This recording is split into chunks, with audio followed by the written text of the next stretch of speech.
Passion Bike patrocina La Grupeta. Bones collacios, nel capítulo de hoy vamos a falar de José Luis Rubiera, máis conocido como Chechu Rubiera, e que destacou polas súas cualidades de escalador.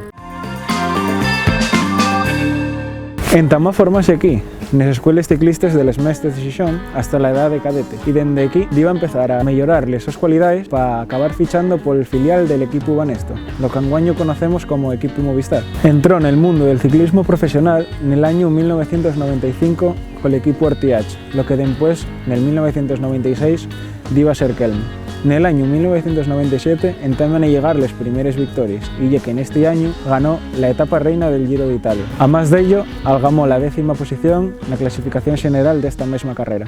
Nel año 2001 va a fichar pol equipo US Postal, el equipo que más alegrías va a dar, y aquí también en este equipo corría el famoso ciclista Lance Armstrong. Chechu Rubiera iba a ayudar a ganar 6 de los 7 tours que acabó algamando el corredor. A lo largo de la su carrera, algamó de ellas victorias pero importantes, como puede ser 2 etapas en el Giro de Italia o la Vuelta al Alentejo.